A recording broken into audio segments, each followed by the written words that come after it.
that was in groups of 9s, 1, 2, 3, 4, 5, 6, 7, 8, 9, and so on. But what I find sounds good is if you mix up different rhythmic groupings of that exercise. So you do 6s, 9s, maybe throw in a 12. This particular lick, I'll do 2 9s, 1 6, and then a 12. So slow it'll be 1, 2, 3, 4, 5, 6, 7, 8, 9, 1, 2, 3, 4, 5, 6, 7, 8, 9, 1, 2, 3, 4, 5, 6, and then 1, 2, 3, 4, 5, 6, 7, 8, 9, 10, 11, 12. So it's...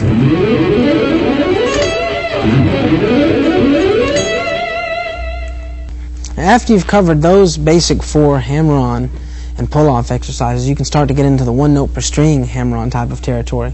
And a good way to start practicing that is just to do a triad of some sort. Just pick whatever one you want. And I usually do an upstroke on these kinds of things. But you start picking with an upstroke and then hammer on 2 other notes on 2 different strings. And once you get comfortable with that, you can try moving it to different sets of triads. So on this particular thing, I'll go...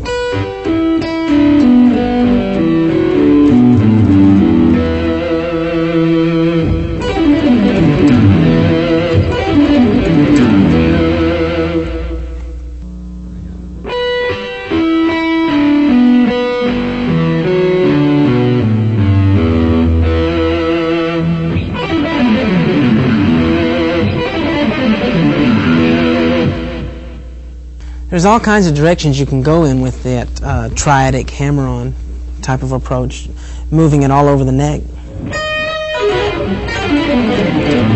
Kind of a whole tone type scale or augmented.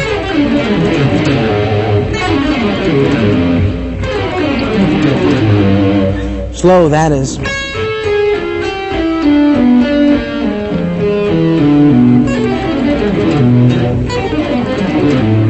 Okay, and there's just, you can just do that for days. There's no limit to that. So I would encourage you to make up your own pattern. Just try any kind of triad you want to try in any kind of situation and make up your own variations. Then there's another way where you can, that's descending type of triads. Now there's another ascending type of triad you can do where it's like arpeggios. You're doing arpeggios essentially, but instead of playing them like sweeps, like... you're picking every note of them, and sometimes finger picking. In my case, in the upward triads, I use my middle finger in conjunction with the pick to make some of the string skipping easier instead of jumping around with the pick. So in this, I'll do a triad lick like this.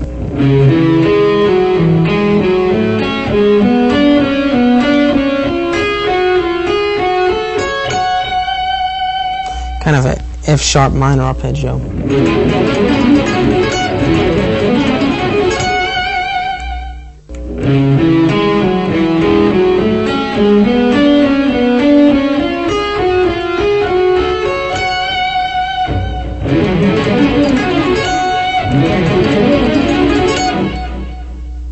Okay, a cool lick that you can use that utilizes some of those triadic hammer-on concepts is this mixed Lydian style lick.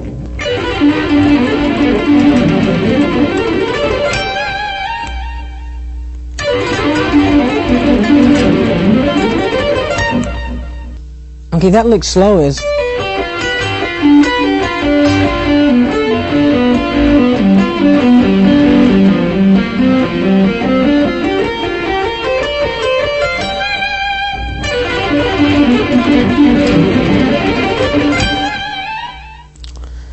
Okay, the song Gray Pianos Flying is another song kind of like Rules of the Game in that it's a strange mixture of symphonic classical music and rock band. So it's a kind of unusual fusion of those elements. The title came from my daughter. A lot of times I have trouble naming instrumental pieces because they don't really represent anything specific to me. It's just pure music. And so sometimes I'll ask people what they think it should be called. And I asked my 10-year-old daughter what she thought it should be called, and to her it meant Gray Pianos Flying, so that's why I called it that.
A lot of the passages I like to play are kind of influenced by Charlie Parker and other bebop people in the syncopation and some of the intervallic structure. But they don't necessarily have to be over jazz changes. You can employ a lot of those kinds of things over just rock music and pop music. I've done that for a while. So I'll show you a couple of the passages that I like to play. One is something like this.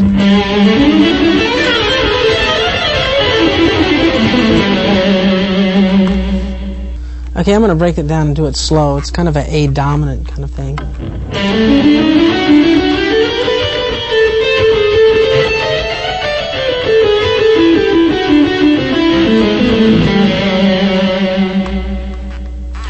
Here's another kind of bebop style lick that I like to play. You could use this over kind of a B dominant.